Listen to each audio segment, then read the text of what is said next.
Hey, it's Cosmic Ray, the quantum mechanic. Who wants to learn some chemistry? With no numbers. Look at this. You all remember the periodic table, right? Well, this periodic table is full of numbers and boxes, and there's groups on the bottom. It's going this way, and it's going that way, and it's so confusing. I just don't know how to do it. Well, you know what? I came up with a way just for you. What you do is you use these shapes.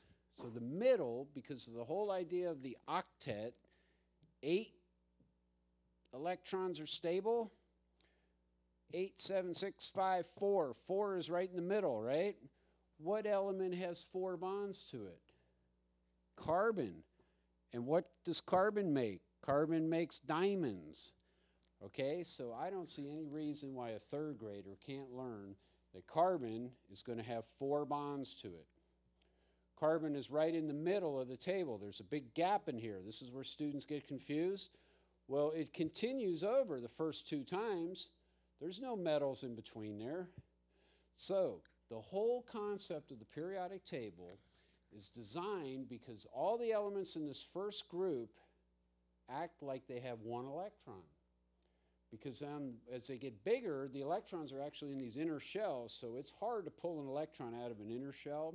So as shells are filled by octets, once that octet's full and you add 1 more electron, it's going to be way out there. So it's easy to take it away. So these elements in group 1 here, they're called electropositive because they're real easy to strip an electron away, and then you're left with a positive 1 charge on them. So it just so happens that these elements all end up being real susceptible to having a +1 charge. And that's why they're lined up that way. So when you look on a periodic table, you're going to see the elements hydrogen, lithium, sodium, potassium. All these are going to form chemical bonds in the same ratios, like 1. Now next to 1, these elements here all have 2 electrons in what's called the valence outermost electron shell. That's the technical term. All you need to know is 2 bonds. Well, see how it's a football? It's got 1 side for a bond, 1 side for a bond there. 2 bonds. All these elements react the same. Beryllium, magnesium, calcium, strontium, barium, even radium. See, some of these I don't even put on the table because they're radioactive. You don't find enough of them that you would be using them in a lab, and if you did, the Defense Department DODs would be on your back. So, 1, 2, 3. These elements down here will start a d electron shell, they call it. And what you're privileged with today is to be the first ones to get to see my new 10 electron d shell Ferris wheel. So you're going to see how simple all this can be. So 1, 2, 3, these elements must have 3 bonds. But see, this is later on because the first groups here are continuous. So element number 3, lithium, element number 4, beryllium. Now element number 5, element 5 has 2 electrons on the inner shell that mimics the helium. So we're counting electrons, 1, 2, 3. Boron will do 3 bonds. So this is a right angle, they call it. This is that 90-degree thing. You always see a little square drawn in that. That means it's a right angle. I can't bend my fingers that way. Right angle, a squared plus b squared equals c squared. Sound familiar? Pythagorean theorem. So, 1, 2, 3, 4. Remember, we started right in the middle. So this shouldn't be creating fear in anybody now. Carbon is a diamond, is 4 bonds. You know this stuff. 1, 2, 3, 4, 5.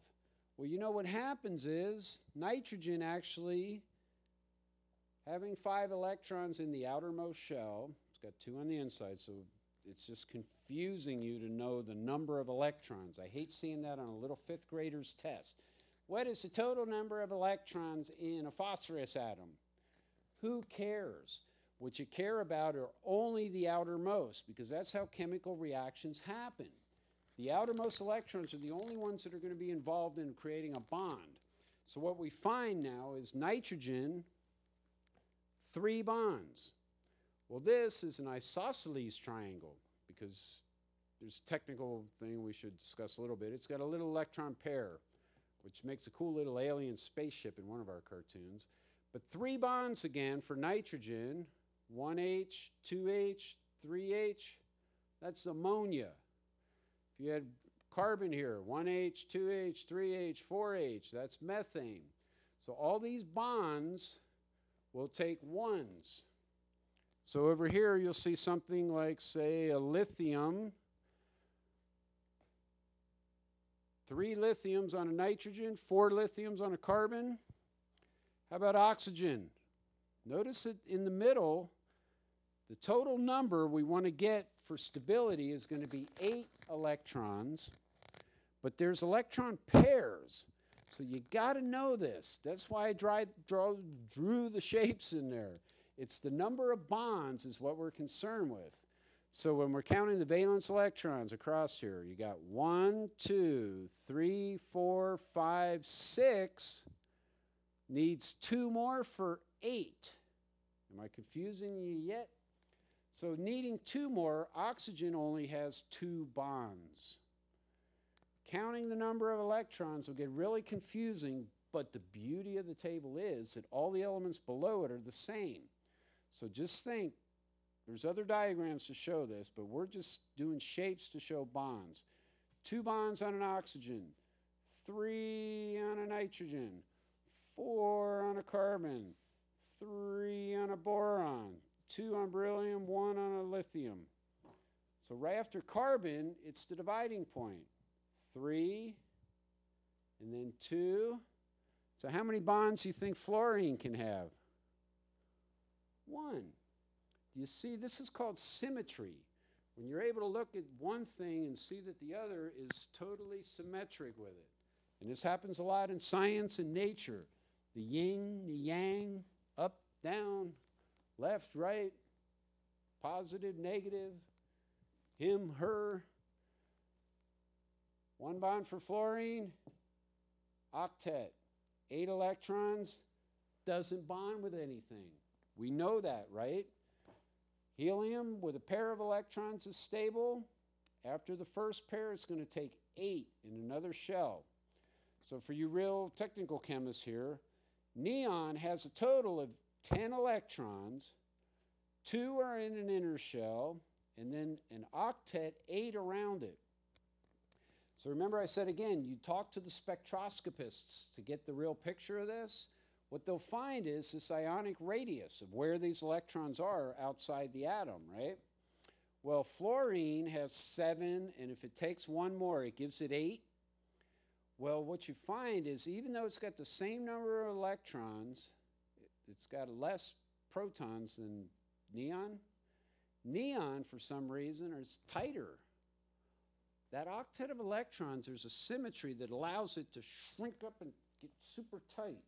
So you can't pull an electron off a neon atom.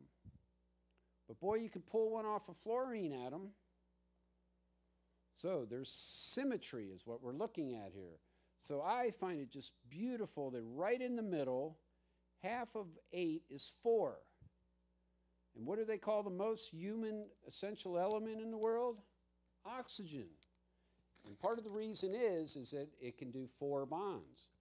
Tetrahedral, they'll call it in space. There's 4 different directions that 4 bonds can go in space. It's really stable in carbon.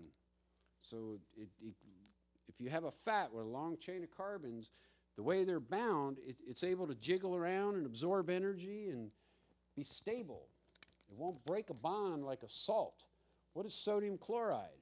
Sodium chloride is a rock, essentially, right? Rock salt. You ever hear that? So how do you break that? You break it in half. How do you break a fat in half? Not so easy. Really neat when you see someone take a teaspoon